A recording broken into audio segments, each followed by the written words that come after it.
On a stormy evening in Cedar Grove, Jack Morrison's life was about to change forever. A single dad working 2 jobs to keep his family afloat, he never expected to become a hero. But when he saw a car sinking in the floodwaters, he didn't hesitate. He dove in, risking everything to save a stranger trapped inside. Little did he know that this woman wasn't just another victim of the storm.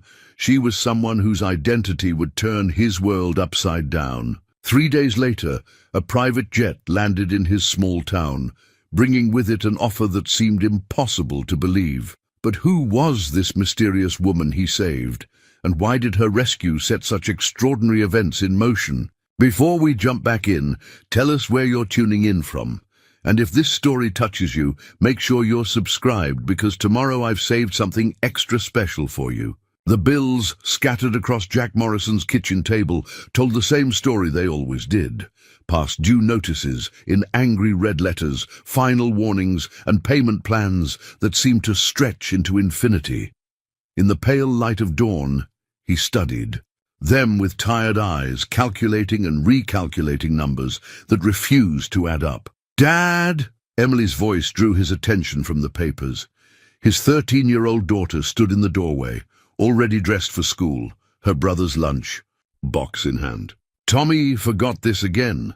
Jack managed a smile, quickly shuffling the bills into a pile and tucking them into his worn leather folder. "What would we do without you looking after us, Em?" She returned his smile, but her eyes lingered on the folder. Too observant for her own good, Emily had inherited her mother's sharp intelligence and her worry lines. At 13, she shouldered more responsibility than any kid should have to bear. "Is Mickey's garage still hiring?" she asked, trying to sound casual. "Hey now," Jack said, standing and pulling her into a quick hug. "That's my job to worry about. You just focus on being 13, okay?" The sound of cartoons drifted from the living room, where Tommy, all of 8 years old, was probably still in his pajamas. Jack checked his watch. 5:45 a.m. Just enough. Time to get everyone ready before his first shift. "Tommy! Time to get dressed, buddy!" he called out, already moving to start breakfast. 2 eggs left in the carton, half a loaf of bread. It would have to do until payday. The morning routine was a well-choreographed dance they'd perfected over the past 3 years, since it had become just the 3 of them. Emily helped Tommy with his shoes while Jack made sandwiches. Tommy fed their ancient cat, Mr. Whiskers, while Jack ironed Emily's band uniform. Every minute counted, every task essential. By 6:30, they were piling into Jack's rusted Chevy pickup, the engine protesting as it always did in the morning chill. The truck had seen better days, they all had, but it kept running through sheer determination, much like its owner. "Dad!" Tommy piped up from the back seat. "Can we get pizza tonight?" Jack glanced in the rearview mirror, catching his son's hopeful expression. The last $20 in his wallet was meant for gas, but Tommy had aced his spelling test last week, and small victories deserved celebration. "Tell you what, champ, if I can pick up an extra shift at the security job this weekend, we'll have pizza on Friday." The promise of future pizza seemed to satisfy Tommy, but Emily's slight frown told Jack she was doing the math in her head. She'd gotten too good at calculating the cost of things, at understanding the weight of every dollar.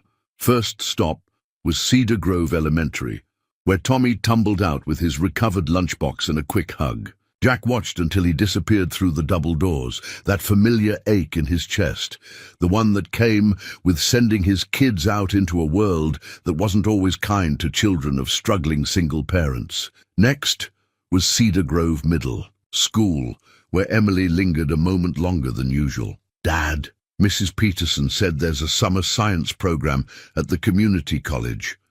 It's probably expensive, but—" "Send me the details," Jack said, meaning it. He'd figure something out. Emily's eyes lit up. She knew when he meant it versus when he was just trying to soften a no. The last stop was Harrison's auto shop, where Jack would spend the next 8 hours under the hoods of other people's cars before heading to his night security shift at the mall. The shop's owner, Pete Harrison, was waiting outside as Jack pulled up. "Morrison!" Pete called out, his expression grim. Got a minute? Jack's stomach tightened. In this economy, a boss wanting a minute before shift rarely meant good news. He climbed out of the truck, the folder of bills seeming to burn in his back pocket. "Listen," Pete began. "You're one of my best mechanics, but corporate's breathing down my neck about overtime. I'm going to have to cut everyone back to 40 hours. I fought for you, but—" Jack nodded, keeping his face neutral, even as his mind raced through calculations. The overtime had been keeping them afloat, barely. Without it, "I understand, Pete. Times are tough all over." Pete clapped him on the shoulder, relief evident that Jack wasn't going to make this difficult. "You're a good man, Morrison. If things pick up—" But they both knew things weren't picking up. Not in Cedar Grove, where the big factories had closed one by one, leaving only small businesses fighting to survive. As Jack changed into his work coveralls, he allowed himself exactly 30 seconds of despair. Then he straightened his shoulders. Just as he had every morning since Sarah's diagnosis had started their slow slide from comfortable middle class to barely scraping by. His kids needed him to be strong, to keep pushing forward, to believe that hard work and determination would eventually turn things around. The first car of the day waited in his bay, a BMW with transmission trouble. Jack pulled on his gloves, grabbed his tools, and got to work. The bills would have to wait, the worries would have to wait. Right now, there were cars to fix, children to feed, and somehow, someway, he would figure out how to keep their small world from falling apart. Jack's phone buzzed against the metal tool cart, the emergency alert tone, cutting through the usual garage noise. He slid out from under the BMW, wiping his hands on a shop rag as he checked the message. Flash flood warning.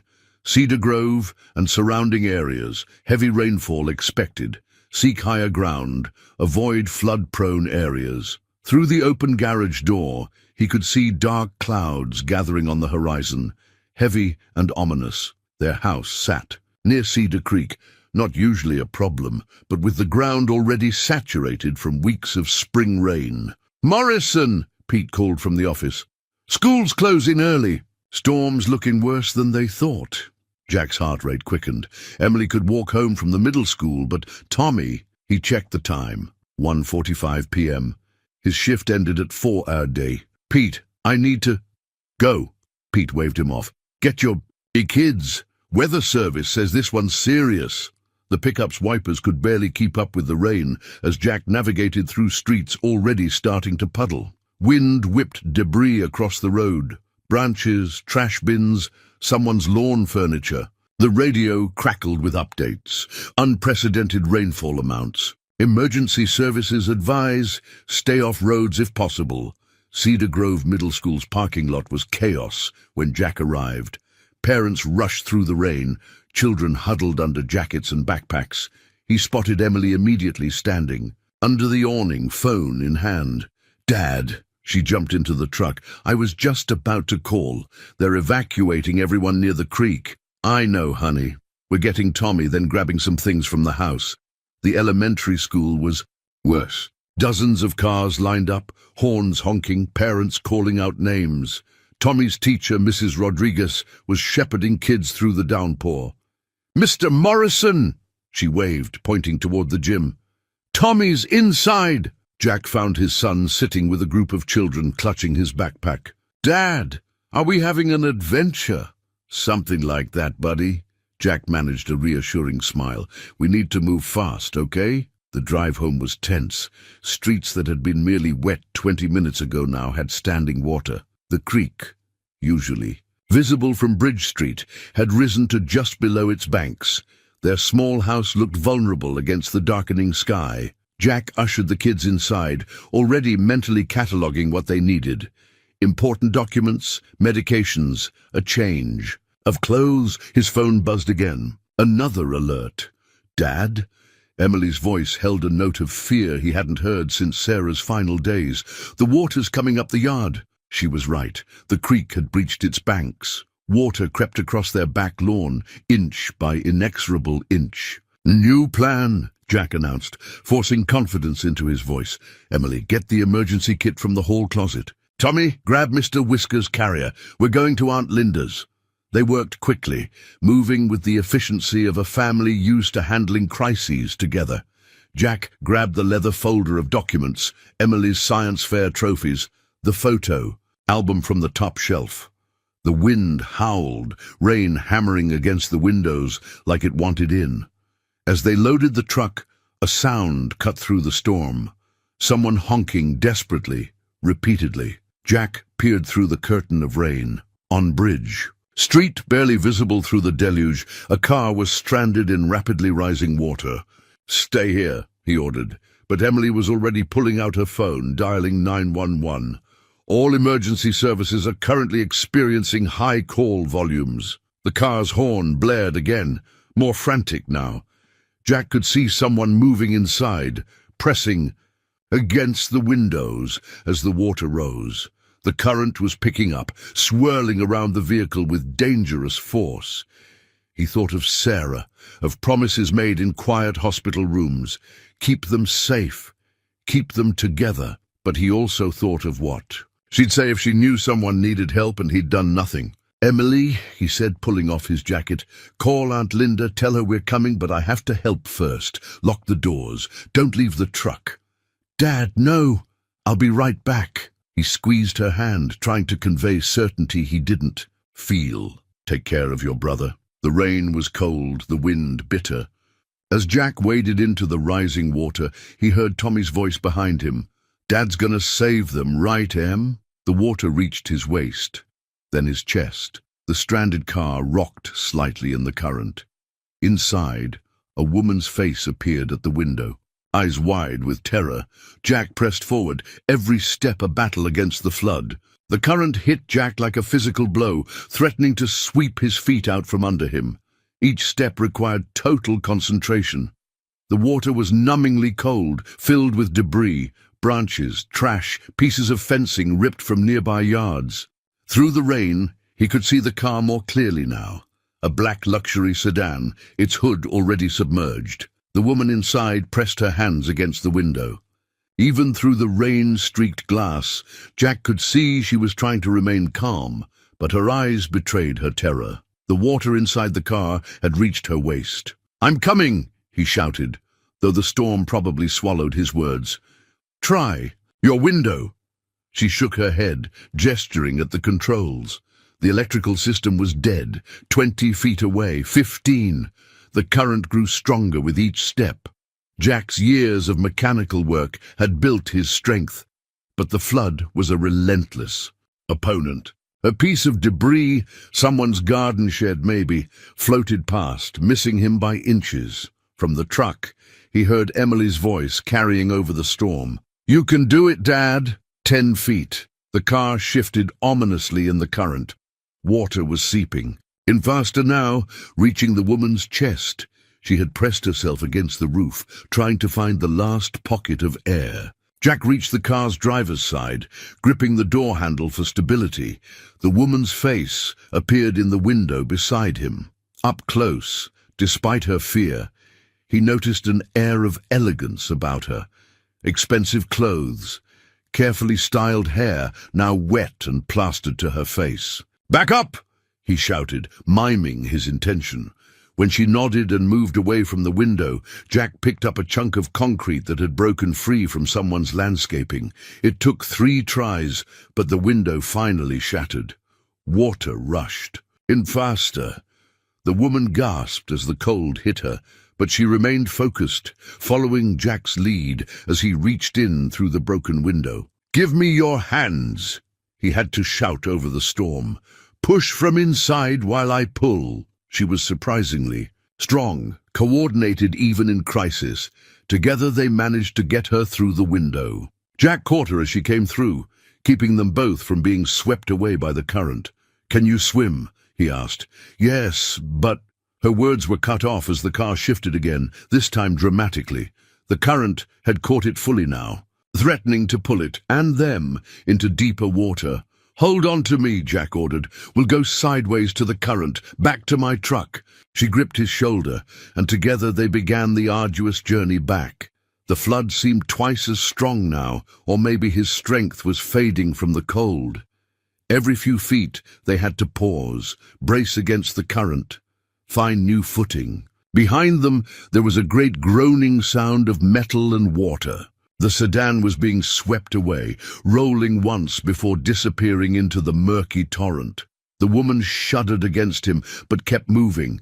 Halfway back, her heel caught on something underwater. She stumbled, and for a heart-stopping moment, Jack thought they would both be swept away. But he managed to brace himself, one arm around her waist, the other gripping a partially submerged street sign. "Almost there," he encouraged. Though he couldn't feel his feet anymore, he could see Emily and Tommy's faces pressed against the truck's windows. The sight gave him renewed strength. 5 more feet. 4. 3. Finally, his hand found the truck's hood.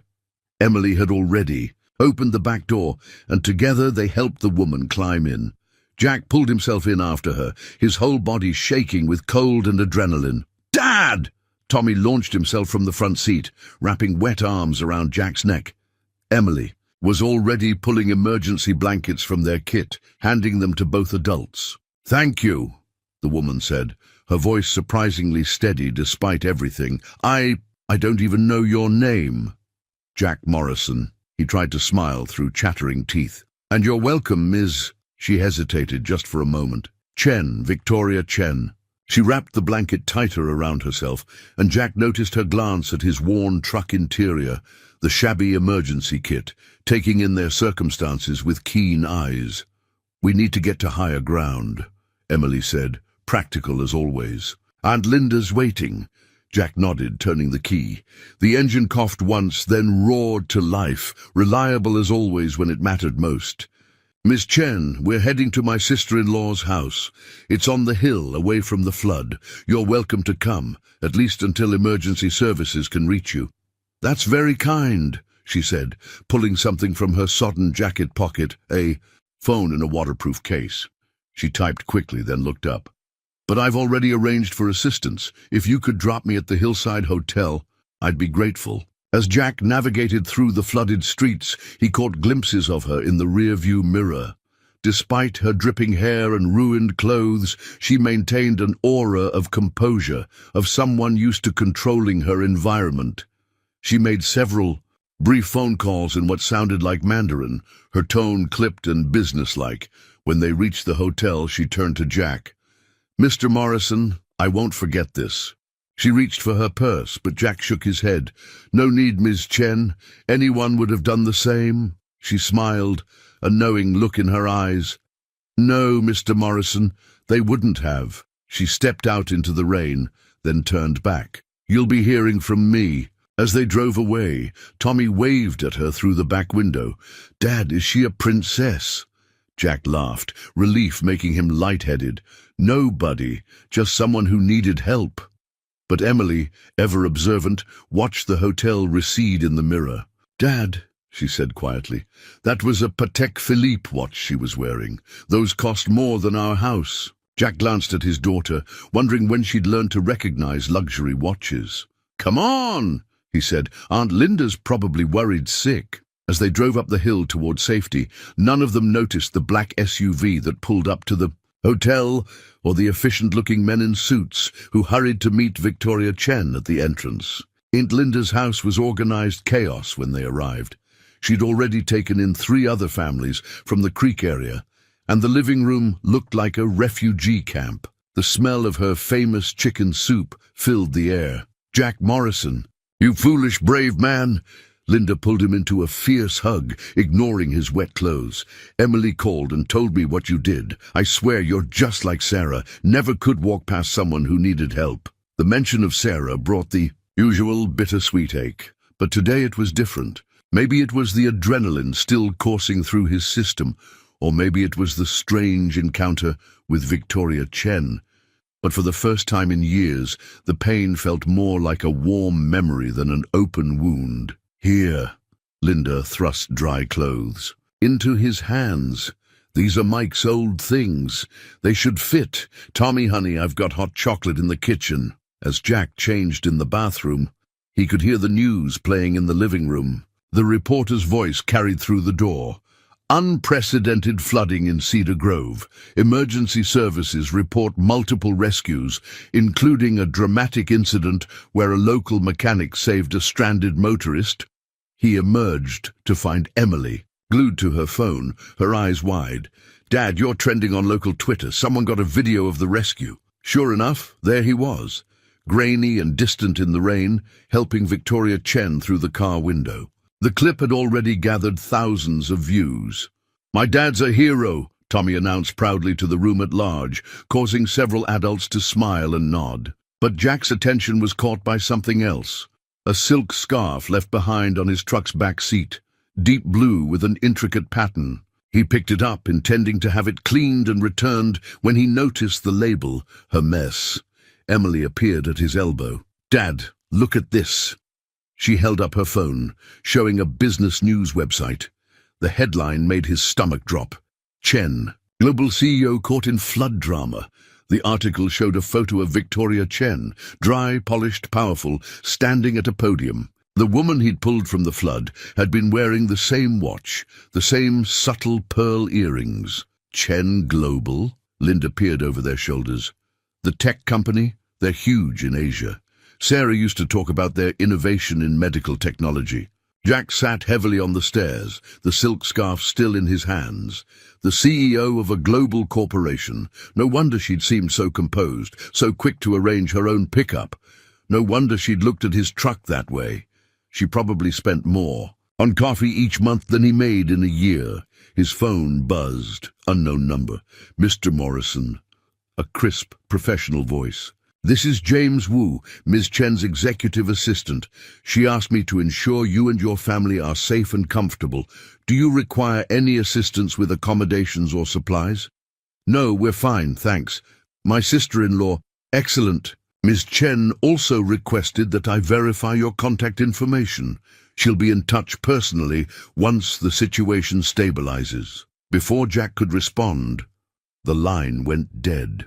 Emily, who had been listening, raised her eyebrows. "Dad, do you know what this could mean? Chen Global is expanding into American markets. They're looking for manufacturing locations and their medical technology division." "Hey," Jack interrupted gently, "let's not get ahead of ourselves. She's just being polite about the rescue." But even as he said it, he remembered Victoria Chen's parting words. "You'll be hearing from me." There had been something in her tone, something that suggested she wasn't a woman who made idle statements. Tommy appeared with 2 mugs of hot chocolate, carefully carrying them like precious cargo. "One for you, Dad, and one for Emily. Aunt, Linda said sugar helps with shock." Jack pulled his son close with one arm, taking the hot chocolate with his other hand. Outside, the rain continued to fall, but the emergency alerts had stopped. The worst of the storm was passing. "Dad?" Tommy asked, settling against him. "Can we check on our house tomorrow?" "Of course, buddy. First thing." But as his children drank their hot chocolate and Linda's house slowly settled into evening routines, Jack couldn't shake the feeling that the storm had changed more than just the landscape of Cedar Grove. Something else had shifted.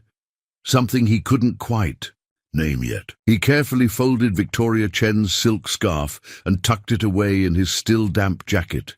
Whatever tomorrow brought, today had reminded him that sometimes the biggest changes came from the smallest choices, like stopping to help a stranger in the rain. The Cedar Grove Gazette's headline read, "Local Mechanics' Heroic Rescue of Global CEO." Jack stared at his own photo beneath the text.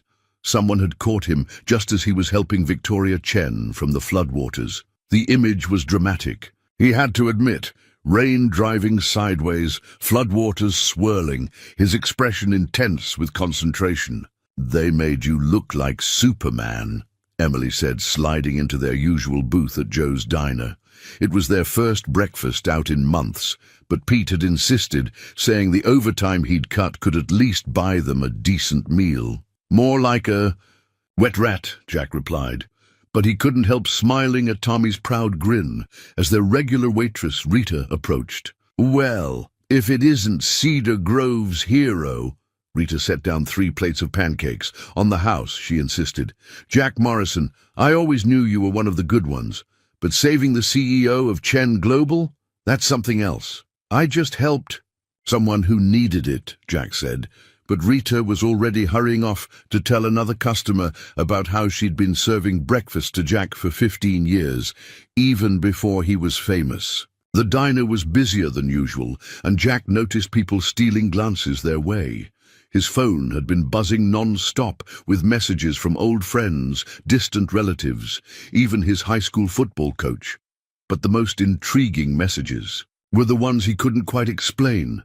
Calls from blocked numbers that never left voicemails, emails from corporate addresses that disappeared when he tried to open them. "Dad," Emily said quietly, "there's another suit watching the diner." She was right. Through the window, Jack could see a man in an impeccable black suit standing beside a dark SUV, pretending to check his phone. He'd noticed others like him around town over the past 2 days, at the grocery store near the auto shop, driving slowly past their flood-damaged house. "Probably insurance adjusters," he said, more to reassure himself than Emily. The flood damaged a lot of properties. But insurance adjusters didn't wear earpieces or drive vehicles with diplomatic plates. Tommy was halfway through his pancakes when Jack's phone buzzed again. This time, the number wasn't blocked. "Mr. Morrison, this is Catherine Reed from the Cedar Grove Chamber of Commerce. I was wondering if you had a moment to discuss an exciting opportunity for our community." Jack frowned. The Chamber of Commerce had never shown interest in him before. "I'm having breakfast with my kids right now. Of course, family first. But I should mention that representatives from Chen Global will be attending our next meeting, and they specifically asked if you would be there." Jack's eyes met Emily's across the table. She was trying to look like she wasn't listening, but her fork had stopped halfway to her mouth. "I'll think about it," he said carefully. As he hung up, Rita returned with fresh orange juice, also on the house. "You know," she said, lowering her voice, "my cousin works for the realtor that handles commercial properties downtown. Says there's been inquiries about the old Marshall factory site. Big inquiries, if you know what I mean." The Marshall factory had been Cedar Grove's heart for generations before closing 5 years ago. Its abandoned buildings stood as a monument to the town's economic decline. "Interesting," Jack said noncommittally, but his mind was racing. Chen Global was looking for American manufacturing locations, Emily had said. Through the diner's window, he watched as another black SUV drove past, slowly. "Can we go check on our house after breakfast?" Tommy asked, oblivious to the undercurrents of adult conversation. "Mr. Whiskers probably misses his window seat." The mention of home brought Jack back to reality. Their house had taken on water, though thankfully not as much as some. Insurance would cover some repairs, but not all. The bills in his leather folder hadn't disappeared just because he'd helped someone important. "Sure, buddy, we'll head there next." As they finished breakfast, more people stopped by their booth. Neighbors, old friends, even the mayor, all wanting to shake his hand, to be part of the story. Jack answered their questions politely, but kept his responses vague. Something told him that Victoria Chen's words, "You'll be hearing from me," were more than just a polite thank you. Outside, the sun had finally broken through the clouds. The flood waters were receding, leaving behind mud and debris, but also possibility. As they walked to his truck, Jack noticed Emily watching the man in the suit, who was now speaking quietly into his earpiece. "Dad," she said, "I think our lives are about to change." Jack helped Tommy into his booster seat, thinking about the bills in his folder, about Emily's science program, about the look in Victoria Chen's eyes when she'd said she wouldn't forget. "Maybe," he said, "but we're still us." The man in the suit nodded slightly as they drove past, and Jack had the distinct feeling that somewhere, in a much more expensive vehicle, Victoria Chen was making plans that would prove Emily right. The sound of jet engines wasn't common in Cedar Grove. When the sleek Gulfstream G650 descended from the morning clouds, its approach drew dozens of onlookers to the small municipal airport's chain-link fence. Among them stood Jack, Emily, and Tommy, summoned by a precisely worded email that had arrived the previous evening. "That's $100 million airplane," Emily whispered, her phone already out and researching. "It's Chen Global's corporate jet. They only have 3 in their whole fleet." Jack adjusted his tie, borrowed from Pete, along with the suit that fit almost well enough. After a week of mysterious phone calls and men in black suits, the email hadn't been entirely surprising, but its directness had been striking. "Ms. Chen requests the pleasure of your company. Your family is welcome to attend." The jet's wheels touched down with barely a whisper, its white surface gleaming in the morning sun. It taxied with elegant precision before coming to rest near the small terminal building. For a moment, nothing happened. Then the door opened. Stairs descended, and 2 familiar figures emerged. Victoria Chen looked nothing like the dripping woman Jack had pulled from the flood. In a perfectly tailored charcoal suit and subtle pearls, she radiated authority. Behind her came James Wu, her assistant, carrying a sleek leather portfolio. "Mr. Morrison," she smiled, extending her hand, "thank you for coming. And these must be Emily and Tommy." "Hi," Tommy said shyly, while Emily managed a polite nod, her eyes wide as she took in the jet behind them. "Shall we?" Victoria gestured toward the terminal building, where Jack could see a conference room had been prepared. Through the windows, he spotted refreshments, flowers, and what looked like presentation materials. "Actually," Jack said, surprising himself with his boldness, "if we're going to talk about whatever this is, I'd prefer somewhere more familiar. There's a coffee shop down the street." "Better yet," Victoria interrupted smoothly, "why don't you show me your town? James can follow with the children in the car." Minutes later, Jack found himself walking Cedar Grove's main street beside one of the world's most powerful CEOs. Victoria Chen moved with easy grace, her designer heels somehow managing the uneven sidewalk. "Your community has good bones," she said, pausing to study the empty Marshall factory in the distance. "Strong infrastructure, strategic location, skilled workforce. But it's hurting, like a lot of small towns," Jack agreed. When Marshall closed, they left behind more than empty buildings. They left behind people like you, Mr. Morrison, people who understand the value of hard work, of community, of doing the right thing even when it's difficult. They stopped at the corner where Bridge Street crossed Main. The flood damage was still visible, mud lines on buildings, debris caught in fences. "I've spent the past week learning everything about you, Mr. Morrison," Victoria continued. "Single, father, 2 jobs, perfect credit score despite significant medical debt from your wife's illness. You maintain a 20-year-old truck that should have died years ago. Your daughter's science fair projects win state competitions. Your son volunteers at the animal shelter every Saturday. And when you saw my car in the flood, you didn't hesitate." Jack shifted uncomfortably. "Anyone would have—" "No," she cut him off firmly. "They wouldn't have. But you did, without knowing who I was, without expecting anything in return. That's rare, Mr. Morrison. That's valuable." A black SUV pulled up beside them, James Wu at the wheel with Emily and Tommy in the back, their eyes wide as they nibbled on what looked like imported chocolates. "Chen Global is expanding its medical technology division into the United States," Victoria said. "We need a manufacturing facility, yes, but more importantly, we need people we can trust.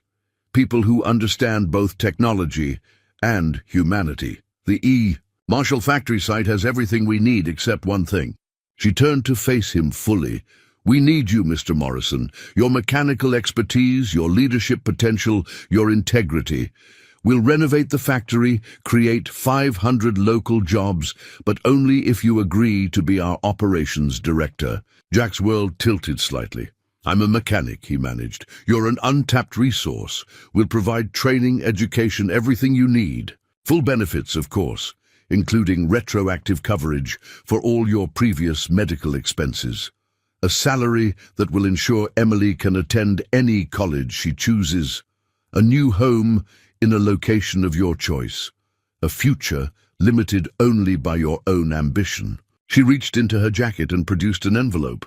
The formal offer. Take time to review it with your family. But know this. I choose my people carefully, Mr. Morrison. I chose Cedar Grove because of you. The SUV's window lowered, and Tommy's excited voice carried out. Dad, they have a robot that makes ice cream. Victoria smiled. Perhaps you'd all like to see the jet.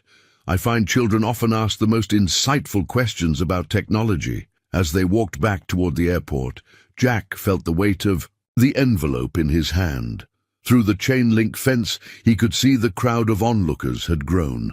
Tomorrow, everyone in Cedar Grove would be talking about the jet, about Victoria Chen, about what it all meant. But right now, watching Emily pepper James Wu with questions about Chen Global's latest medical patents, while Tommy described his ice cream robot experience, Jack realized that Emily had been right that day at the diner. Their lives were about to change. The only question was, were they ready? Inside the Gulfstream's cabin, Tommy pressed his face against a window worth more than their house, while Emily examined the smart glass displays built into each seat. Jack sat across from Victoria Chen, the company portfolio open between them on a burled walnut table. Let me be clear about what we're offering, Victoria said, touching a screen that transformed the cabin's window into a presentation display. Chen Global isn't just a technology company. Our medical division has revolutionized cancer treatment. In Asia, we're developing artificial organs, pioneering gene therapies. She paused, something flickering in her eyes. Your wife's condition. Our new treatment protocols might have given her more time. Jack's throat tightened. Emily, ever attentive, moved closer to him. But we can't change the past, Victoria continued gently. We can only shape the future. The Marshall factory won't just be manufacturing medical devices. It will be our American research headquarters. 500 jobs to start, potentially doubling within 5 years. James Wu smoothly produced more documents, blueprints, environmental impact studies, economic projections. The facility will revitalize the entire region, he explained. Advanced manufacturing, research laboratories, training centers. Cedar Grove could become a hub for medical innovation. And you want me to run it? Jack asked, still struggling with the concept. I fix cars. You understand machines, yes, but more importantly, you understand people. Victoria leaned forward. When I was trapped in that car, I watched you make a dozen critical decisions in seconds. You assessed the situation, calculated risks, adapted to changing conditions. That's not just mechanical knowledge, that's leadership. She touched another screen, and a new image appeared. A modern house with a wraparound porch, surprisingly similar to the one Jack and Sarah had once dreamed about. This would be yours if you want it. Close to the facility, but with enough. Land for Tommy's dog, yes. We know about his Christmas wish. The guest house could be perfect for your sister-in-law, Linda, giving you backup childcare.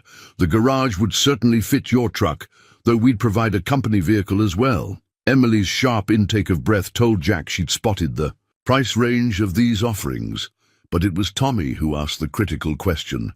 Dad, does this mean you wouldn't fix cars anymore? Before Jack could answer, Victoria interjected. Actually, Tommy, the facility will have a restoration shop for testing new diagnostic equipment.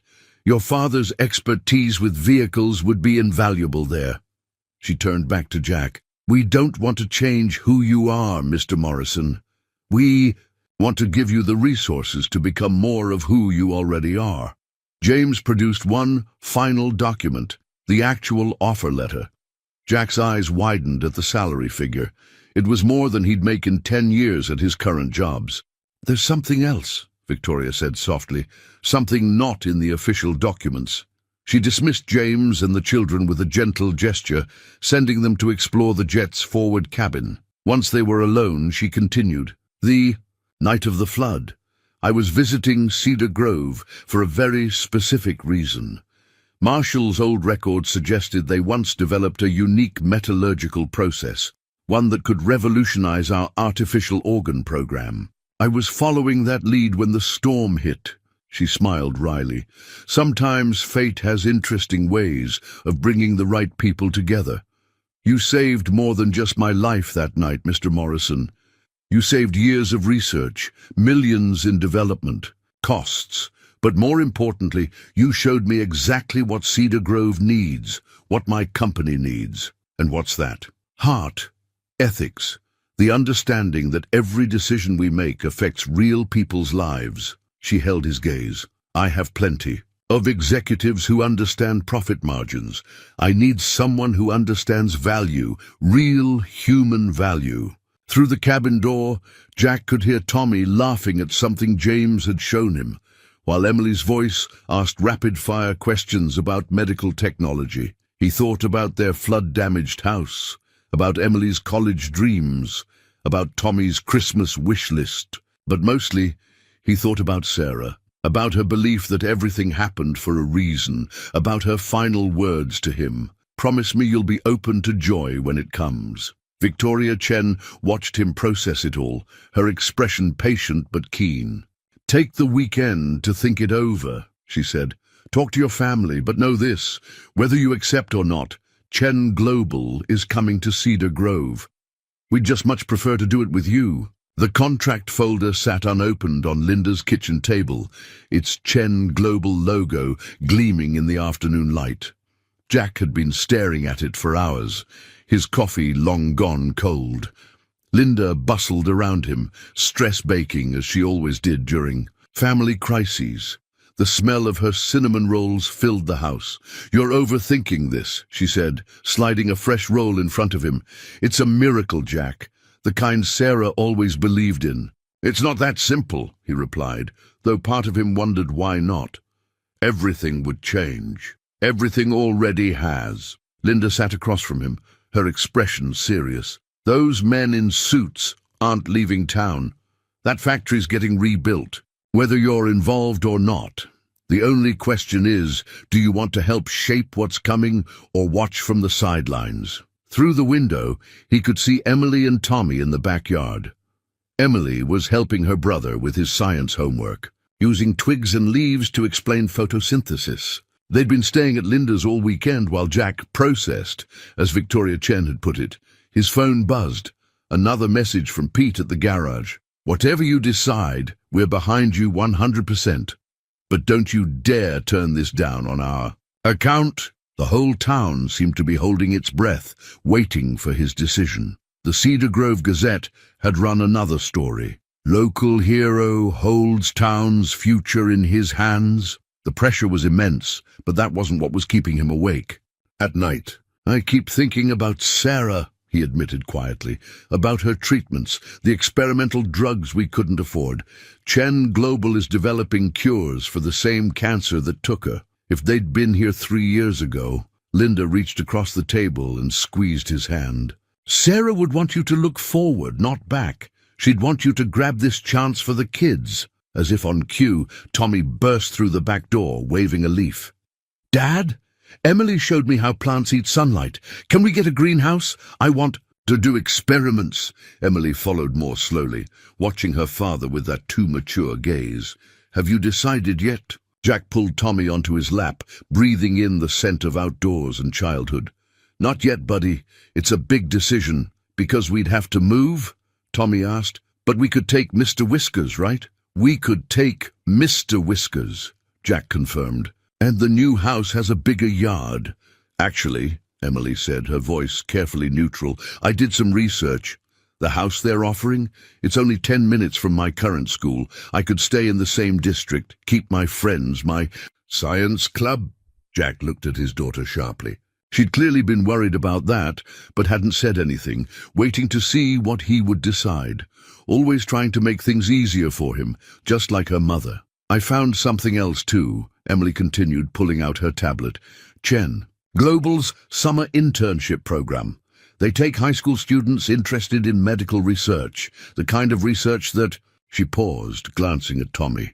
That might have helped Mom. The silence that followed was heavy with unspoken emotions. Linda busied herself with the dishes, wiping away tears she thought no one could see. Jack opened the contract folder, finally reading through the details. The salary was life-changing, but it was the other provisions that caught his eye: comprehensive family health coverage, education funds for both children, job training programs, relocation assistance. Victoria Chen had thought of everything. There was something else too, handwritten on a post-it note in elegant script. The Marshall factory's metallurgical secrets could save thousands of lives. Help me find them. VC. Tommy squirmed in his lap, reaching for a cinnamon roll. Dad, if you get a new job, will you be happy? Because when you come home from the garage sometimes, you look really tired. Out of the mouths of babes. Jack looked at his son, then at Emily, then at Linda. They were all watching him, supporting him, but also waiting for him to give them permission to hope for something better. He thought about Sarah again, but this time not about her illness. He thought about her laugh, her determination, her absolute conviction that life had a way of opening doors just when you needed them most. "You know what?" he said, pulling out his phone. "I think it's time to call Ms. Chen." Emily's face broke into a wide smile, while Tommy cheered, not fully understanding, but happy because everyone else was. Linda went to get fresh coffee, muttering about miracles and answered prayers.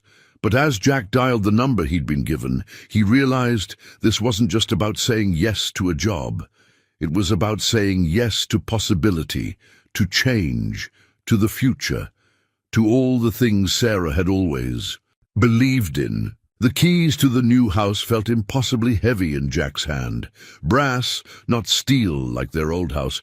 These were the kind of keys that opened solid wood doors with precision-crafted locks. He stood in the driveway, Emily and Tommy beside him, all three staring up at what would be their new home. "It looks like a movie house," Tommy whispered, clutching Mr. Whisker's carrier. The cat meowed in agreement. The house did look almost unreal. White columns, wraparound porch, mature maple, trees shading the lawn, but it was the garage that caught Jack's eye. A 3-bay workshop with gleaming tools and equipment he'd only dreamed of using. "Ms. Chen said it's yours." James Wu appeared beside them, his usual tablet replaced by a stack of papers. "She thought you might want a proper space to keep your mechanical skills sharp." Emily was already halfway up the front steps, but she turned back. "Dad, are we allowed to go in?" "It's our house, honey." The words felt strange in his mouth. "We can go in." The interior was a perfect blend of luxury and comfort. Hardwood, in floors, but with areas already marked for Tommy's play space. A state-of-the-art kitchen that somehow reminded Jack of Sarah's dream kitchen.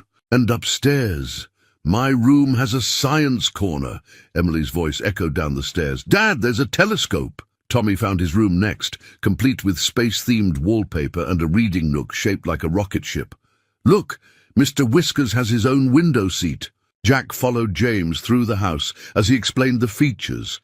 Smart home systems, security measures, energy-efficient everything. But it was the small details that kept catching his eye. Photos of his family already framed on the walls. Emily's science fair ribbons mounted in her room. Tommy's artwork from kindergarten carefully preserved in the kitchen. "Ms. Chen had her team study your old house," James explained, noticing Jack's surprise. "She wanted to preserve what mattered, while upgrading what needed changing." In the master bedroom, Jack found Sarah's old jewelry box on the dresser, the one that had been water-damaged in the flood. It had been perfectly restored, its cherry wood gleaming. "How did you—" "Ms. Chen believes in respecting history while building the future," James said simply. "The movers will bring the rest of your things tomorrow, but she thought you might want to spend the first night here, get a feel for the place. The kitchen's fully stocked." He handed Jack a final envelope. "Your new security credentials for the factory. Orientation starts Monday, but take the weekend to settle in. The restoration team is already doing preliminary work on your truck." In the garage. After James left, Jack found his children in the kitchen. Emily was examining the fancy coffee maker, while Tommy pressed his nose against the French doors leading to the backyard. "Dad, there's a tree house. Can we go look?" "After dinner," Jack promised. How about we break in that kitchen first? As they cooked together, something they hadn't done since the flood, Jack watched his children slowly relax into the space. Tommy stopped checking if he was allowed to touch things. Emily quit taking pictures to show Linda and started actually using the kitchen tools. By the time they sat down to eat, it felt almost normal. Almost. "I miss our old house a little," Tommy admitted over pasta. "But I like that Mr. Whiskers is happy here." The cat had indeed claimed his window seat, looking quite pleased with his upgraded surroundings. "Change is hard," Jack said, remembering Sarah's words from long ago. "But that doesn't mean it's bad." Emily twirled pasta on her fork, thoughtful. "Mom would have loved this kitchen." "Yeah," Jack smiled.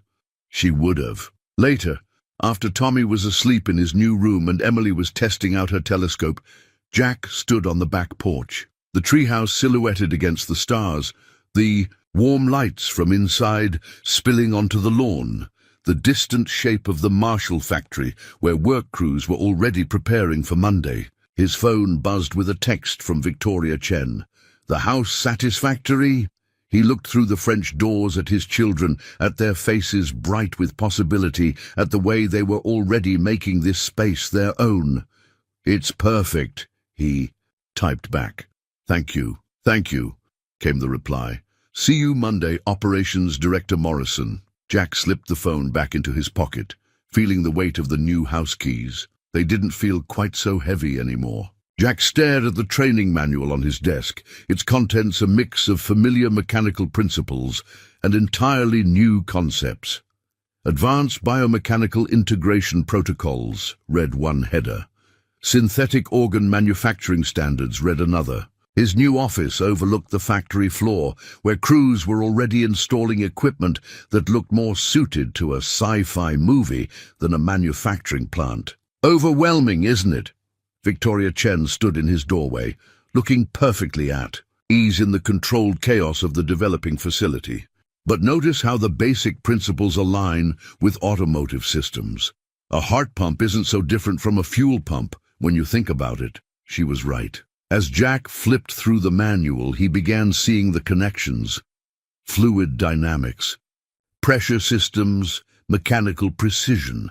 The terminology was different, but the underlying logic was familiar. "The first shipment of training units arrives this afternoon," she continued. "I thought you might like to get your hands dirty, so to speak. Sometimes the best way to understand new technology is to take it apart." Jack smiled for the first time that morning. "Now that, I understand." His phone buzzed. A text from Emily. "First day of final trimester. Chemistry teacher freaked when I mentioned where you work now. Can I interview you for my science project?" Then another from Tommy. "Dad, Jimmy says his mom works for you now. Is that true?" The messages grounded him. His new life might be filled with cutting-edge technology and corporate responsibilities, but at its heart, he was still just a father trying to make his children proud. Victoria noticed his expression. Family, checking in. Yeah, it's all a bit surreal for them too. "Speaking of family," she sat in one of his visitor chairs, her manner shifting from CEO to something more personal. "There's something we should discuss. The metallurgical process I mentioned, the one Marshall developed. I believe your wife might have known something about it." Jack's head snapped up. "Sarah? She was a high school biology teacher who spent her free time researching experimental cancer treatments. Our team found her name in some of Marshall's old records. She had been corresponding with their research department about potential medical applications." Before Jack could process this, James Wu appeared with a cart laden with mechanical components. "The training units, sir. Where would you like them?" "The restoration shop," Jack said automatically, then corrected himself. "I mean, Lab 3. The converted garage space felt more familiar than his office. An hour later, surrounded by parts and tools, Jack felt his tension easing. Victoria had been right. Once he started working with the actual equipment, things clicked. The training manual's abstract concepts became concrete under his hands. "Mr. Morrison?" A tentative voice interrupted his focus. A young woman stood in the doorway, clearly nervous. I'm Amy Chen, no relation to Ms. Chen. I used to work at the Quick Lube on Mason Street. Jack remembered her. You did great work there. Her face lit up. Thanks. I'm in the technical training program now. They said you'd be supervising our practical exercises. By lunch, Jack had a small group of former auto mechanics gathered around the training units, their collective experience approaching the new technology with practical insight. He found himself translating between their hands-on knowledge and the manual's technical language. See, the synthetic vascular system uses pressure differentials, just like a transmission, he explained. The principles are the same, we're just applying them differently. His phone buzzed again, Linda this time. Emily called, excited about some science project. Tommy's teacher called, worried he's telling tall tales about robots. Just another normal day in the new normal. P.S. Dinner at your place tonight? That kitchen needs breaking in. Jack texted back a quick yes before returning to his impromptu class. As he walked them through the calibration sequence, he noticed Victoria observing from the doorway, a satisfied smile on her face. Later, in his office, she dropped off another file. Your wife's correspondence with Marshall. I thought you might want to read it yourself. She was brilliant, Jack. She saw connections others missed. That evening, after his family had gone home and the facility had quieted, Jack opened the file. Sarah's familiar handwriting filled the margins of technical documents, her notes revealing a side of her he'd never known existed. Potential applications in targeted drug delivery, she'd written, could revolutionize cancer treatment if manufacturing process can be scaled. Jack leaned back in his chair, the pieces clicking into place like a well-maintained engine. Sarah hadn't just been fighting her own battle with cancer. She'd been looking for ways to help others fight theirs. He pulled out his phone and texted Victoria about that metallurgical process. I think I'm starting to understand why you chose me. Her reply came quickly. Sarah chose you first. I just followed her lead. The anonymous letter arrived on a Tuesday, slipped under Jack's office door sometime during the night shift. The paper was expensive, the type used in Chen Global's executive offices, but the message was printed in plain block letters. Not everyone is happy about an outsider running things. Watch your back. The Marshall secrets are worth more than you know. Jack studied the letter during his morning coffee, remembering Victoria's words about the metallurgical process. In the month since he'd started, the facility had made remarkable progress. The training programs were succeeding, local hiring was ahead of schedule, and the first production lines were nearly ready. But there had been incidents, small things. At first, missing files, equipment calibrations, mysteriously altered, security badges that suddenly wouldn't work. Jack had attributed it to normal startup issues, but now... Dad? Emily stood in his doorway, her face troubled. Can we talk? He quickly tucked the letter away. Of course, honey. Everything okay at school?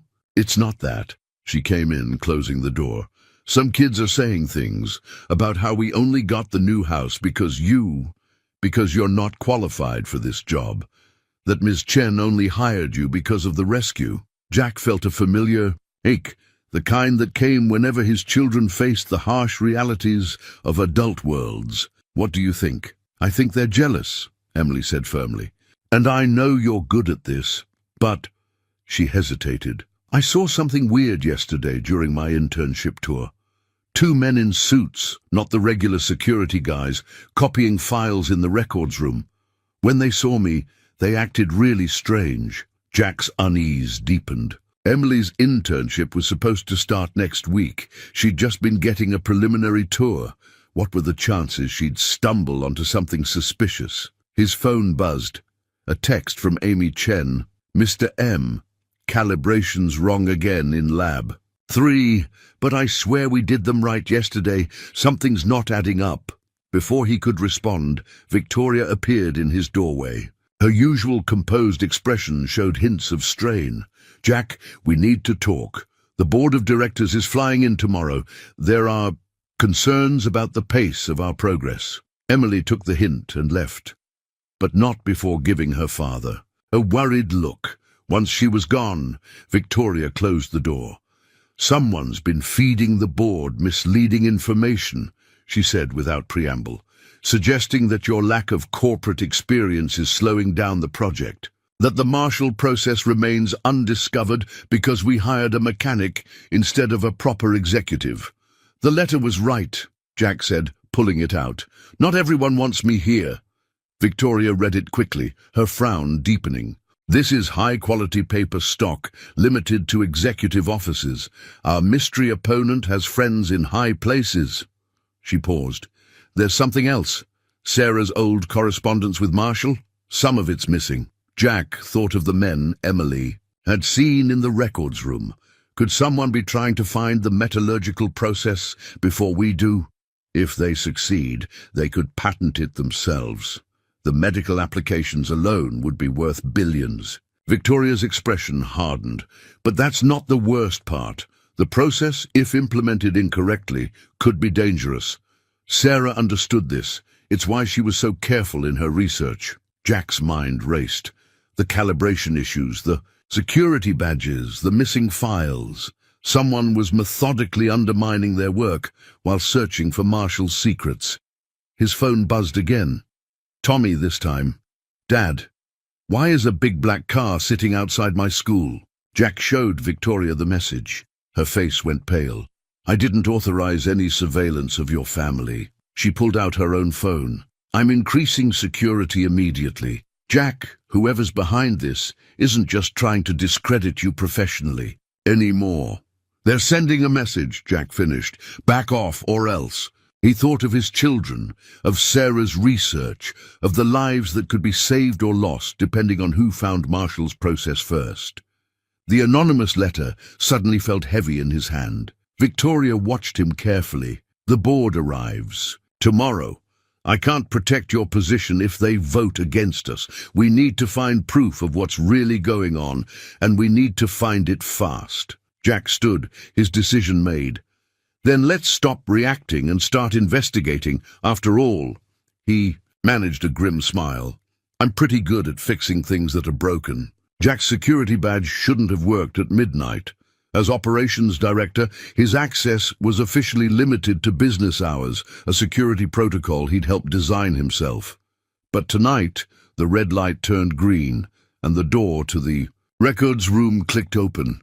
"Someone's altered your permissions," James Wu whispered beside him. "Recently." After the anonymous letter, Victoria's trusted assistant had become Jack's unlikely ally in their after-hours investigation. The records room was dark, except for the dim glow of emergency lights and the blinking of servers.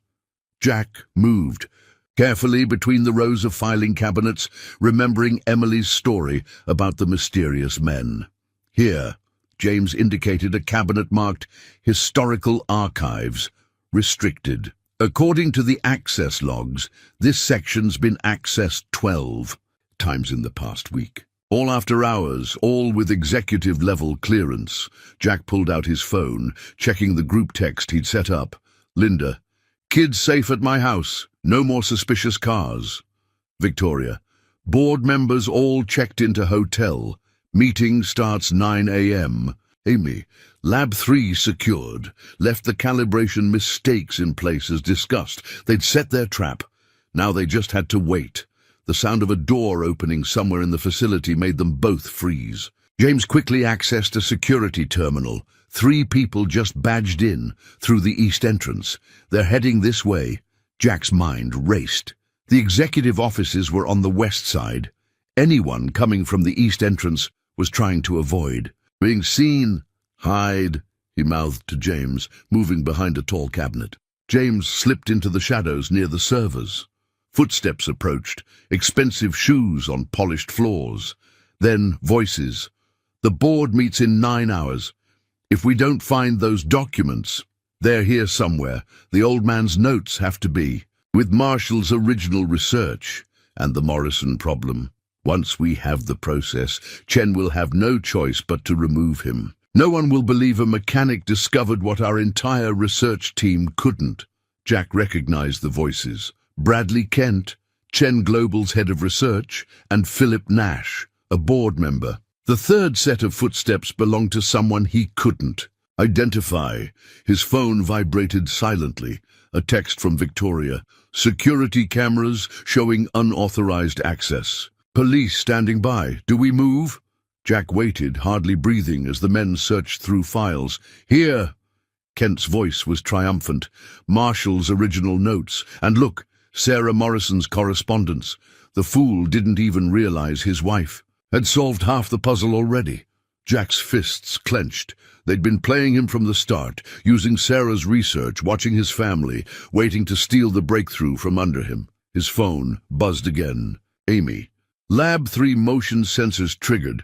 Someone's accessing the test units. Of course, they weren't just after the documents. They needed the practical proof that the process worked. Get these to the lab, Nash ordered. Once we prove the concept. Works, we'll handle the rest of the cleanup. Cleanup. The word hung in the air like a threat. Jack had heard enough. He stepped out from behind a cabinet, hitting the lights. Looking for something, gentlemen? Kent and Nash spun around. The third man, Jack now recognized him as a senior researcher, reached into his jacket. I wouldn't, James's voice came from behind them. He'd positioned himself between them and the exit. Morrison, Nash recovered first, his corporate smile sliding into place. This isn't what it looks like. Really? Because it looks like corporate. Espionage, data theft, and... Jack glanced at the researcher's hand, still inside his jacket. What I'm guessing would be some pretty serious weapons charges. You're out of your depth, Kent sneered. This is beyond a simple mechanics understanding.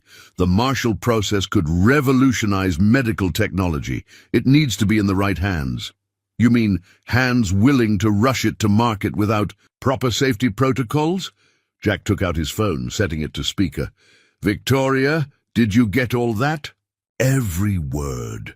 Her voice came through clearly, along with the security footage and the evidence from Lab 3. The police are on their way up. Nash's corporate smile vanished. You have no idea what you're dealing with.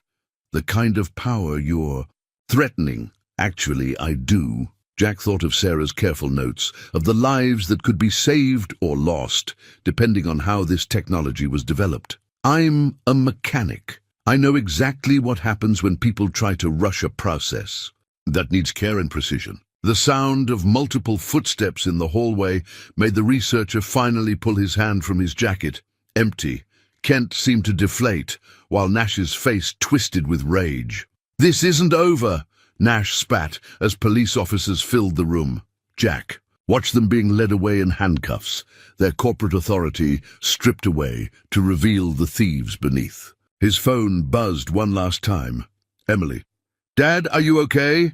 He looked at the files they'd tried to steal, at Sarah's familiar handwriting mixed with Marshall's technical diagrams. I'm fine, honey, he texted back. Everything's going to be fine. Dawn was breaking as he finally left the facility, the first hints of sunrise glinting off the chrome and glass of the building that had become so much more than just a factory.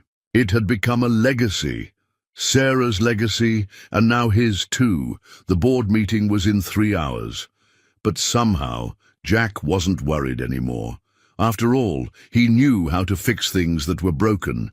Even corporate conspiracies, it turned out, were just another kind of broken machine. In Victoria Chen's office, as morning light streamed through floor-to-ceiling windows, Jack stared at an old photograph he'd never seen before. It showed Sarah, younger and healthy, standing in what looked like a research lab. Beside her was a much younger Victoria Chen. This was taken 15 years ago, Victoria said softly, when Sarah was consulting for Marshall's medical research division. She was brilliant, Jack. She saw applications for their metallurgical process that even Marshall's top scientists hadn't considered. Jack traced Sarah's smile in the photograph. Why didn't she ever tell me? The work was classified, and then Marshall started rushing things, cutting corners. Sarah refused to compromise on safety protocols. She resigned and went back to teaching. Victoria paused, but she never stopped researching. She kept working on the problem, refining the process, especially after her diagnosis. The boardroom down the hall was filling with executives, but this moment felt more important than any corporate meeting. "That's why you were really in Cedar Grove that night," Jack said, the pieces finally fitting together. "You were looking for Sarah's research." Victoria nodded. "When I became CEO, I started tracking down Marshall's old projects. Sarah's name kept appearing in the archives. Her approach to the metallurgical process was revolutionary, combining practical mechanical understanding with medical applications. Just like someone else I know." Jack thought about the training manual, how easily he'd understood the connections between automotive systems and medical devices. "She taught me more than I realized." Kent and Nash thought the process was just about manufacturing efficiency, Victoria continued. They never understood what Sarah saw, that the real breakthrough was in precision control, in understanding how mechanical principles could improve medical delivery systems. A knock at the door interrupted them. James Wu entered with a tablet. The police finished their preliminary investigation. Kent and Nash were working with a private equity firm. They were planning to steal the process and start a competing company. Using Sarah's research, Jack felt a fresh wave of anger. They would have rushed it to market without proper testing, just like Marshall tried to do 15 years ago. Victoria took the tablet from James, reviewing the information. "The board's waiting. Ready to face them?" Jack looked again at the photograph of Sarah. She'd faced down corporate pressure, chosen integrity over profit. He could do no less. The boardroom fell silent as they entered. Jack carried Sarah's original research notes, carefully preserved in their folder. The same executives who had questioned his qualifications now watched him with new interest. "Ladies and gentlemen," Victoria addressed the board, "last night's events have revealed a conspiracy that threatened not just this project, but potentially thousands of lives. Mr. Morrison has not only protected our company's interests, but demonstrated exactly why he was the perfect choice to lead this facility." She nodded to Jack, who opened the folder and began explaining Sarah's discoveries. He used the practical language he'd developed for training his mechanics, making complex principles clear through real-world analogies. The board members leaned forward, understanding blooming on their faces. "So you see," he concluded, "the process isn't just about manufacturing efficiency. It's about precision, control, and safety. Sarah understood that 15 years ago. Everything I've implemented here builds on her foundation." An older board member spoke up. "I knew Sarah back in her Marshall days. Brilliant woman. She would be proud to see her work continuing like this." The vote that followed was unanimous. The facility would proceed under Jack's leadership with increased funding for safety protocols and testing procedures. Afterward, in his office, Jack found Emily waiting. She held up her tablet, showing a news article.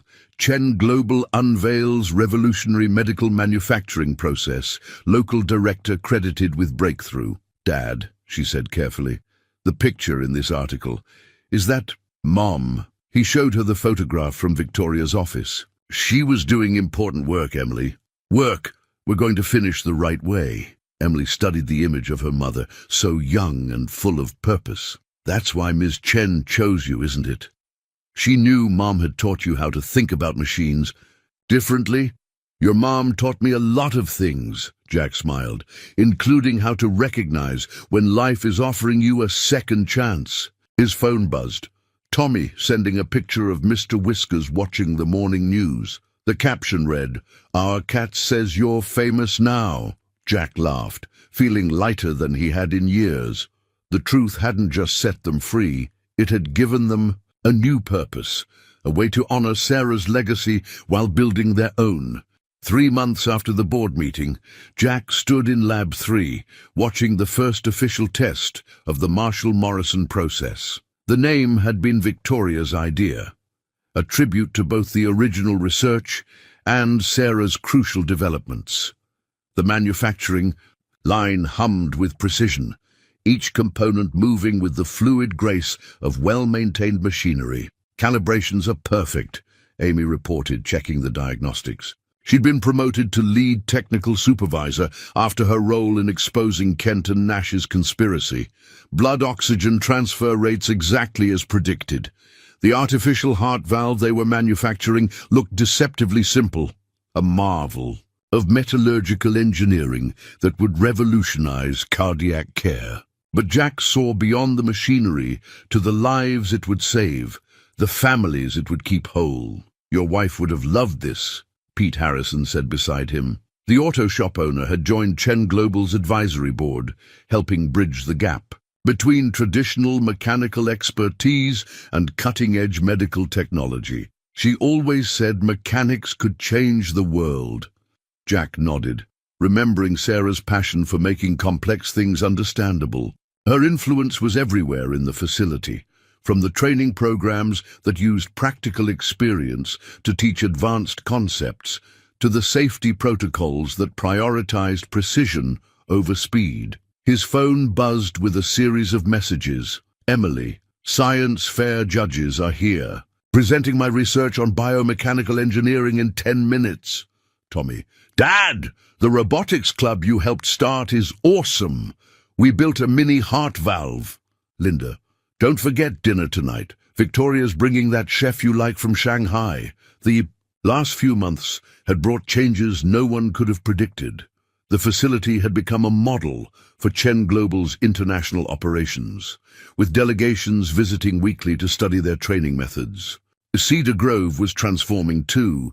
New businesses opening, housing developments breaking ground, young families moving in for the high-tech jobs. "Mr. Morrison?" James Wu appeared at his elbow. "The partnership agreement is ready for your review." The document formalized what they'd all known was coming. Jack would oversee the global implementation of the Marshall-Morrison process, traveling to Chen Global facilities worldwide to establish training programs and safety protocols. But Cedar Grove would remain his home base, the place where it had all started. "Also," James added with a slight smile, "Ms. Chen asked me to remind you about tomorrow's ceremony." "Ah yes, the ceremony." The facility's official dedication would include the unveiling of something Jack hadn't quite gotten used to yet. A wall in the main lobby featuring 2 portraits, Marshall's original team and Sarah in her teaching lab, inspiring the next generation of innovators. "Dad!" Tommy's voice echoed across the lab. He wore his junior engineer badge proudly as he ran up, followed by his robotics club mentor. "We did it! The mini-valve works just like the big one." Jack lifted his son, marveling at how naturally Tommy moved through this high-tech environment. "That's amazing, buddy. Ready to show your sister at dinner?" "Yeah. Emily said she'd help me understand the math better. She's really smart about that stuff, just like Mom was." Victoria found them later in Jack's office, where he was helping Tommy with his robotics calculations while reviewing the partnership agreement. "Multitasking suits you," she observed.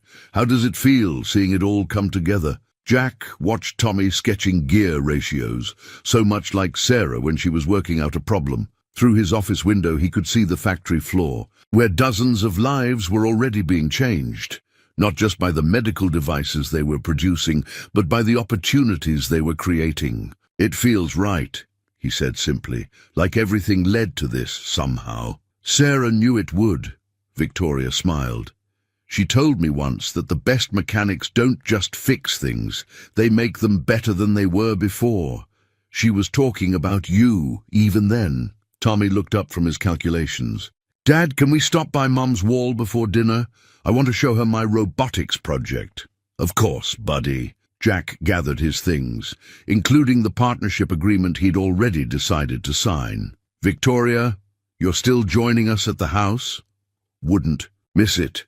Linda promised to teach me her cinnamon roll recipe." As they walked through the facility, Jack noticed how many people greeted Tommy by name, how naturally his son fit into this world of innovation and discovery. Sarah would have loved that too, seeing their children grow into the future she'd helped create. At her portrait, Tommy proudly held up his project. "Look, Mom, I'm learning about machines too." Jack put his arm around his son. remembering a rain-soaked night when everything had changed. Sometimes the biggest mechanical problems, like grief or lost dreams or broken hearts, needed more than just tools to fix. Sometimes they needed time and love and the courage to embrace unexpected possibilities. "Come on," he said to Tommy. "Let's go home. Emily's waiting to hear about your project." As they left, Jack glanced back at Sarah's smiling image. She'd known all along that life's most important repairs happened in the heart. He was just grateful he'd finally learned how to be the kind of mechanic she'd always believed he could be. The new family portrait hung in their living room, capturing a moment 6 months after the flood that had changed everything. Jack stood in the center, more confident than in previous photos, his smile reaching his eyes. Emily perched on the porch railing, her science fair medals visible, a textbook on biomedical engineering in her lap. Tommy sat on the steps with Mr. Whiskers, wearing his junior engineer badge and that infectious grin. Linda stood to the side, and next to her, in a surprise that still made Jack smile, Victoria Chen, who had somehow shifted from CEO to family. And Brend without anyone quite noticing when it happened. "It's a good picture," Emily said, studying it as she packed her bag for school. "We look happy." "We are happy," Jack replied, adjusting his tie, something that had become routine rather than a special occasion necessity. Different but happy. The changes were everywhere, in ways both big and small. Emily had transformed from a girl trying to protect her father to a young scientist coming into her own. Her latest project, a study of mechanical principles in artificial organ design, had earned her not just a science fair victory, but early acceptance letters from top engineering programs. "Dad?" She hesitated by the door. "I got another email from MIT. They want to know if I'd be interested in their summer program for promising biomedical engineers. 6 months ago, such an opportunity would have been an impossible dream." Now Jack just smiled. "Better check your calendar. Make sure it doesn't conflict with your internship presentations at Chen Global." Tommy bounded down the stairs, his backpack covered in robot stickers. "Dad, don't forget, Career Day is next week, and you promised to bring the mini heart valve display." The same boy who once shyly hid behind his sister now led tours of the robotics club he'd helped create, explaining complex mechanical concepts to visitors with infectious enthusiasm. His teachers had noticed the change too. He was suddenly excelling in science and math, his natural curiosity finding an outlet in the world of engineering. "Already in the car, buddy, along with the safety gear for the whole class."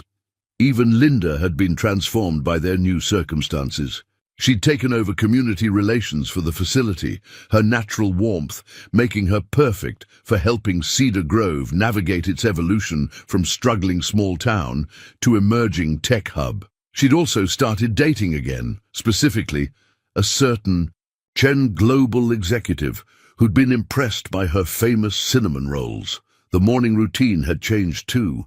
Instead of rushing between jobs, Jack could have breakfast with his kids. Instead of worrying about bills, they talked about projects, ideas, dreams.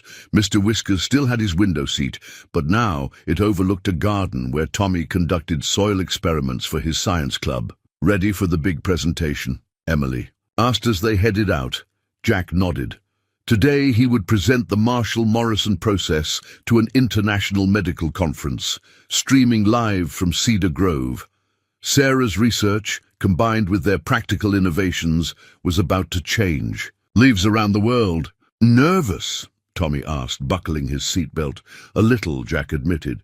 "But your mom always said a little nervous energy keeps you sharp." They picked up Linda on the way to school. She'd stayed late at the facility helping prepare for the conference.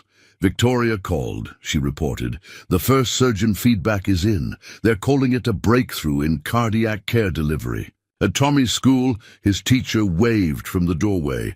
"Mr. Morrison, Tommy's been telling us about the new pediatric valve designs. We'd love to have you demonstrate at next month's STEM fair." Emily's school was next. She gathered her things, then surprised Jack with a quick hug. "Mom would be really proud of us," she whispered, "all of us." As Jack finally pulled into his parking space at the facility, he saw his team gathered in Lab 3, preparing for the presentation. Amy was running final checks on the demonstration unit. Pete was explaining the mechanical principles to visiting doctors in the practical, clear way that had become their trademark. The portrait wall caught his eye as he entered. Sarah's smile still inspiring new generations of innovators. But now, her legacy wasn't just about what had been lost. It was about what had been found, built, and transformed. His phone buzzed one last time before the presentation. Emily, "Knocked my biology test out of the park." Tommy, "My robot has the steadiest hands in class." Linda, "They're ready when you are, boss." Victoria, "The world is waiting. Show them what Cedar Grove can do." Jack straightened his tie. Sarah's research notes tucked safely in his pocket where they always were. Some transformations happened in labs, some in boardrooms, but the most important ones happened in the heart. And thanks to one rainy night and a flood of changes nobody could have predicted, their hearts were fuller than ever. The travel tickets lay spread across Jack's kitchen island: Tokyo, Singapore, London, Stockholm. Each represented a Chen global facility waiting to implement the Marshall Morrison process, each a new horizon to explore. But these weren't just business trips anymore. They were family adventures. "I can't believe we're really going to Japan," Tommy said, carefully placing origami cranes he'd made around the tickets. He'd been practicing since learning that the Tokyo facility wanted to adapt their robotics program for local schools. "Can we see the robot museum?" "It's on the list," Jack assured him, watching Emily cross-reference flight times with her summer research schedule. She'd been invited to present her findings at medical technology conferences in 3 countries. The Singapore Symposium lines up perfectly with Tommy's robotics competition, she noted. And look, the London Medical Engineering program offered to let me audit classes while you're training their staff. It was a far cry from their lives a year ago, when a trip to the next county had seemed like a luxury. The doorbell rang, and Linda burst in, waving more papers. "The community exchange program is approved," she announced. "Cedar Grove will host international student engineers, and our local kids get to study abroad." Victoria's already talking about scholarships. Jack smiled, remembering his own words to Victoria months ago. A mechanic who understands both machines and people. Now that philosophy was spreading globally, changing not just how medical devices were made, but how knowledge was shared. His phone lit up with a message from Victoria. "Paris facility confirmed. They're particularly interested in your training methods. Bring the family. Their robotics lab would be perfect for Tommy's next project." "Dad?" Tommy looked up from his origami. "Do you think Mom ever got to see these places?" "Some of them," Jack said softly. "She presented her early research in London, and she always wanted to see the cherry blossoms in Japan." Emily touched the Tokyo ticket. "Then we'll see them for her. Take pictures, show her how her work has spread around the world." The Marshall Morrison process had become more than just a manufacturing technique.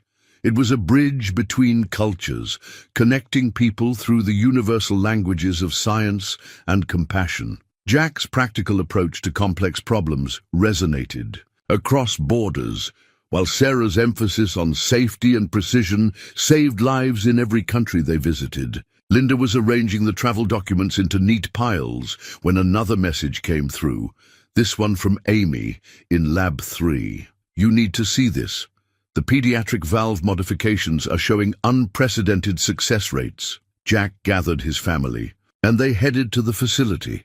These impromptu evening visits had become routine, part of their new normal. The security guard greeted Tommy by name, asking about his latest robot design. Emily automatically headed for the research wing, where she had her own workstation now. In Lab 3, Amy pulled up the test results. The modifications they'd made to Sarah's original process had allowed for micro-adjustments previously thought impossible. On the screen, a tiny heart valve moved with perfect precision, promising new hope for the youngest patients. "We're calling it the Sarah system," Amy said, "for the micro-calibration protocol." Jack felt Emily's hand slip into his. They watched the valve work, each beat a testament to how far they'd come from that rainy night when everything changed. "There's more," Amy continued. "Medical centers around the world are requesting our training program. They don't just want the technology, they want our whole approach, the way we blend practical experience with advanced theory." Tommy, who had been unusually quiet, suddenly spoke up. "Dad, could we maybe stay a few extra days in each place? To meet the local kids, see how they do things?" "Already planned for," Victoria said from the doorway. She joined them at the display, her presence no longer carrying the weight of corporate authority, but the warmth of family. Cultural exchange is just as important as technical knowledge. Later that night, back home, Jack found Emily in Sarah's old study, now converted into a shared workspace. She was mapping out their upcoming travels on a large wall atlas, marking each city with 2 pins, one for the facility they'd help, and one for the local site Sarah had always wanted to see. "Mom's diary helped," she explained, showing him the worn book she'd found in the study's renovation. She wrote about all the places she dreamed of visiting. Look, she even made notes about local mechanics and engineering traditions. Jack read Sarah's familiar handwriting. Every culture has its own way of fixing things, of making broken parts whole again. The trick is to learn from them all. Tomorrow they would start preparing for their first international presentations. There would be passports to arrange, curricula to adapt, cultural customs to learn. But tonight, watching his daughter plot their journey across the globe, Jack realized they weren't just expanding their horizons. They were fulfilling Sarah's dreams in ways she could never have imagined. Tommy appeared with his latest origami. "Creation, a delicate paper airplane. For Mom," he said, placing it on the atlas, "so she can fly with us." The Cedar Grove Gazette sat framed on Jack's office wall, its headline now a year old: "Local Hero Saves, CEO in Flood." Beside it hung the newest edition, "Marshall Morrison Process Saves Millionth Life." Both articles featured Jack's photo, but the man in the second looked different, more confident, more purposeful, like someone who had found his true calling. "Ready for the anniversary ceremony?" Victoria asked from his doorway. The facility was hosting a celebration, marking 1 year since the flood that had transformed their community. Almost. Jack straightened his tie, the one Sarah had given him years ago, saved from the floodwaters. Just waiting for the kids. The facility had changed too. Where empty halls once echoed, now researchers and mechanics worked side by side. The Marshall factory's old bones had been reimagined into a place of innovation and hope. Through the windows, Jack could see the town thriving, new businesses, new families, new energy. Emily arrived first, her intern badge now adorned with additional credentials. She'd just returned from presenting her research at an international medical conference in Tokyo. "The surgeons there are already requesting modifications to the process for specialized cardiac applications," she reported. "They say our practical approach is revolutionizing their training programs." Tommy burst in next, clutching his latest robotics project, a miniature version of their manufacturing line that had won first place in the global youth engineering competition. "Mr. Watkins says we can install it in the children's wing at the hospital, so kids can see how their new heart valves are made." Linda appeared last, organizing folders for the ceremony. She'd become the heart of their community outreach, turning technical innovations into human stories. "The original rescue video is ready for the presentation," she said, "though I still can't believe how young you all look in it." They gathered in the lobby, where Sarah's portrait watched over a space now filled with success stories. Photos of patients whose lives had been saved, letters from doctors around the world, awards for medical innovation. But pride of place went to a simple framed document, Sarah's original research notes, her elegant diagrams showing how mechanical precision could improve medical care. The ceremony itself was being held in the garden they'd built behind the facility, a space designed for healing and reflection. Patients who had received their valve implants mingled with engineers who had helped create them. Medical students learned from veteran mechanics. Children from the robotics club demonstrated their projects to visiting surgeons. As Jack took the podium, he saw faces that bridged his past and present. Pete from the garage, now head of their practical training program. Amy, leading a new generation of technical supervisors. James Wu, who had become like family. And at the center of it all, his children, no longer struggling to cope with loss, but thriving in a world of possibility. A year ago, he began, a flood changed Cedar Grove forever. But what looked like destruction turned out to be transformation. What seemed like an ending became a beginning. He gestured to the facility behind him. The Marshall Morrison process isn't just about manufacturing medical devices. It's about understanding that the most important repairs aren't always visible.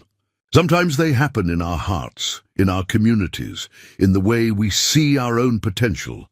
Tommy beamed from his front row seat, while Emily wiped away tears that matched Linda's. Victoria stood at the back, nodding in quiet satisfaction at how her leap of faith in a small-town mechanic had paid off beyond anyone's expectations. Sarah Morrison saw this potential years ago, Jack continued. She understood that combining practical wisdom with innovative thinking could change lives. Today, her vision has helped save 1 million hearts around the world. And in the process, it helped heal ours. After the ceremony, as the sun set over Cedar Grove, Jack found himself back in his office. The new Gazette article caught his eye again, but this time he noticed something in the background of the photo. Sarah's portrait, watching over it all. His phone buzzed with messages. Tommy, Dad, the hospital approved my robot display. Emily, Stockholm conference confirmed for next month. Linda, dinner at the house tonight? Victoria's bringing that chef again? Jack smiled, remembering a rain-soaked night when he'd plunged into floodwaters to save a stranger. He hadn't known then that he was also saving himself, his family, his community. He hadn't known that sometimes the biggest